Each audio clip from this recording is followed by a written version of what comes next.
আসসালামু আলাইকুম ভিউয়ার্স, কেমন আছেন সবাই? আশা করি ভালো আছেন। আমিও আল্লাহ পাকের ইচ্ছায় ভালো আছি। তো ভিডিওটি দয়া করে অনুগ্রহ করে বেশি বেশি শেয়ার করবেন। আজকে গিয়েছিলাম কাশিমপুর হাটে। কাশিমপুর হাট থেকে এটা ওনরা বলছে সুন্দরবনের ক্র্যাব, কাঁকড়া। তো আসলে কি তা জানি না, তবে কাঁকড়াগুলো খুবই সুন্দর। চারটায় 1 কেজি হয়েছে, 250 গ্রামের মতো কাঁকড়া ওয়েট। আর দামও রিজনেবল প্রাইস, মাত্র 400 টাকা কেজি নিয়েছে। তো এই কাঁকড়াগুলো নিয়ে আসার পরে আমরা নিজেরাই এগুলো কাটাকুটি করলাম, আমি নিজেই। কারণ আমার ঘরের কেউ এইগুলো কাটাকাটি করতেও পারে না, আর এগুলা বিশেষ করে আমার আম্মা খায় না, আমার ওয়াইফ, আমার বাচ্চারা খুব পছন্দ করে, এই জন্য আনা। যদিও মুসলমান আমরা ইনশাল্লাহ। তো কাঁকড়া এগুলো খাওয়া হালাল, এজন্যই কাঁকড়া এনেছি। আর এগুলো খুবই ভালো, এবং এই কাঁকড়াগুলো আমার নিজের হাতে কাটিকুটি করলাম।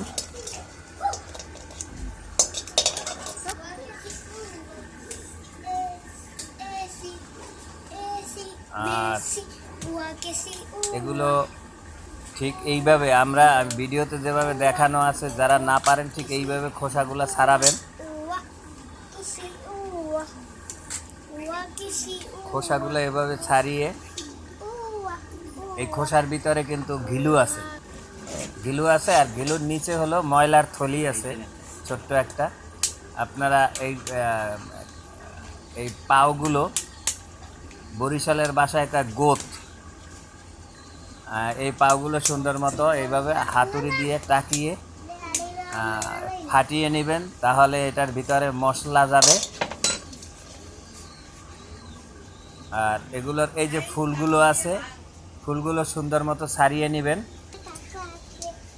এভাবে পরিষ্কার করে ছাড়িয়ে নেবেন। তারপরে এরকম একটা কেচি থাকলে কেচি দিয়ে সুন্দর মতো পাগুলো কেটে দেবেন।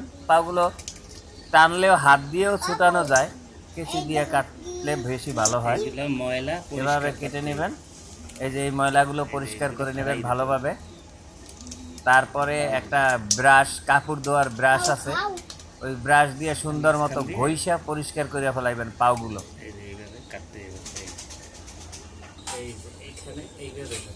দেখা যায়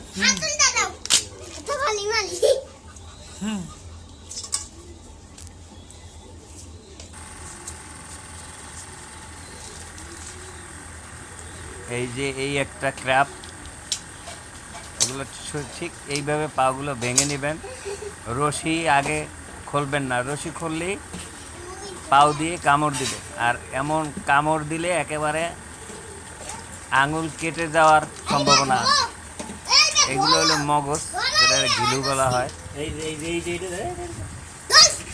এই যে একটা দৌড় দিয়ে যাইতেছে গা, এই যে কাঁকড়াগুলো অনেক শক্তিশালী।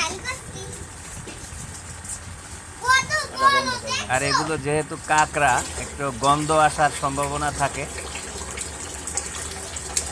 আর এই প্রত্যেকটা পায়ের ওই মাথাগুলো, বড় যে পাগুলো আছে, ওই পায়ের মাথাগুলো কেটে দিয়ে সামনের মাথা কেটে নিয়েছি এইভাবে। বিশেষ করে আপনারা যারা কাঁকড়া মোটামুটি পছন্দ করেন, তারা ঠিক এভাবে, এই যে এইভাবে সেদ্ধ করে নেবেন কাঁকড়াগুলো। আর এই গিলুগুলা, খোসাগুলা, কাঁকড়ার যে খোসা ছাড়িয়ে ঠিক এইভাবে উপরের দিকে রেখেছি। রাখার কারণে এটার যে মগজগুলো আছে, ঘিলু, এই মগজগুলো আস্তে সেদ্ধ হয়ে যাবে। তারপরে আপনারা এটা ঘুরে একটু চাপ দিলে বা একটু ঝাঁকা দিলেই এটা ওই কড়াইয়ের ভিতরে পড়ে যাবে। তারপরে ময় মশলা দিয়ে এটা একটু ভালো করে ভেজে নেবেন। পরিমাণ মতো লবণ দিবেন, হলুদ মরিচ পরিমাণ মতো। তবে একটু কাঁকড়া, এই জাতীয় যত খাবার আছে, একটু ঝাল বাড়িয়ে দিলে বেশি ভালো হয়। আমরা একটু ঝাল কম খাই, এজন্য একটু ঝাল কম দিয়েছি। আপনারা যারা ঝাল বেশি খান, তারা ঝাল বাড়িয়ে দিতে পারেন। এই যে সেদ্ধ করা কাঁকড়াগুলো আবার কড়াইয়ের ভিতরে ঢেলে দিলাম। এখন নাড়াচাড়া করে অল্প একটু পানি দিতে হবে। পানি যেটুকু আছে তাতেও চলে, তারপরে একটু পানি দিলে সুন্দর মতো কাঁকড়াটা সেদ্ধ তো করাই আগে, মশলাগুলো ভিতরে যাবে আর কি কাঁকড়ার ভিতরে।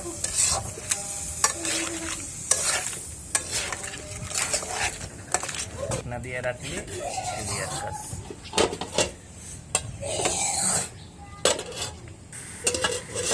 আমি সাইদ বাবু বলছি, বেশি বেশি ভিডিওটা শেয়ার করবেন। ধন্যবাদ। যাই হোক, আমার ছেলে সাইদ বাবু সেও বলছে যে আপনারা ভিডিওটি শেয়ার করবেন, অন্যকে দেখার জন্য সুযোগ করে দেবেন। একটা অন্যরকমের অবশ্যই এই ক্র্যাব যারা খাবেন তারা দয়া করে এগুলো সেদ্ধ করে নেবেন। সেদ্ধ করলে এটার ভিতরে যে গন্ধটা আছে কাঁকড়ার, সেই গন্ধটা আর থাকবে না। প্রিয় ভিউয়ার্স, আমি 2018 থেকে ভিডিও করতেছি, তো যদি আমার ভিডিওতে কথায় যদি আপনারা কেউ কষ্ট পেয়ে থাকেন, অবশ্যই আপনারা ক্ষমা সুন্দর দৃষ্টিতে দেখবেন। আর আমার ভিডিওগুলো একটু বেশি বেশি দেখবেন, আপনাদের কাছে অনুরোধ। আর ভিডিওটি একটু শেয়ার করলে অন্যজন দেখার সুযোগ পায়। আবার একটু নাড়াচাড়া করতে হবে, এইভাবে শুকাইলে সুন্দরভাবে নাড়াচাড়া করে নেবেন।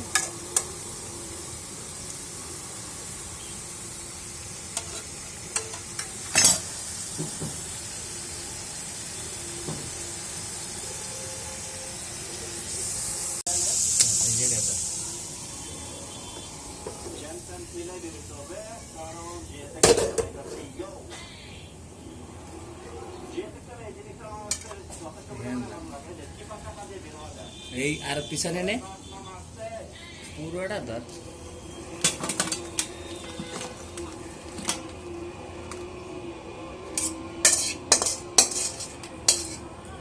বন্ধুরা, ক্র্যাবটি হয়ে গিয়েছে খুব সুন্দর মতো, একটুও ঝোল নাই, পানি সব শুকিয়ে গেছে।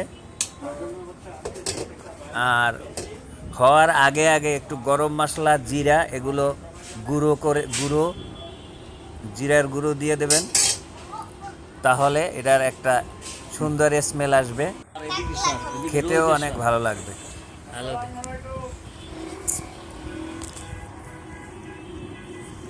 আর এগুলো অনেক স্বাদ হয়েছে, অনেক। সাইদ, আপনাদের দাওয়াত রইল, অবশ্যই আসবেন আমাদের বাসায়। আমাদের বাসায় আসলে আপনাদের খাওয়াবো। মজা লাগে। এ হচ্ছে আমার ছোট ছেলে আব্দুল্লাহ আল সাইদ। মজা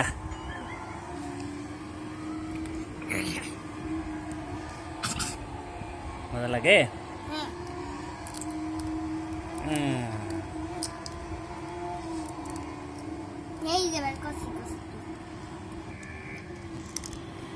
একদম লোভনীয়।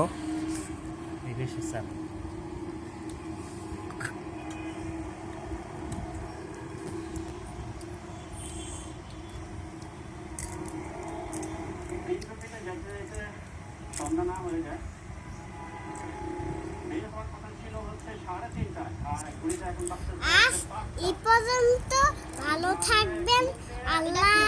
আল্লাহ হাফেজ। সবাই সাথে খাও।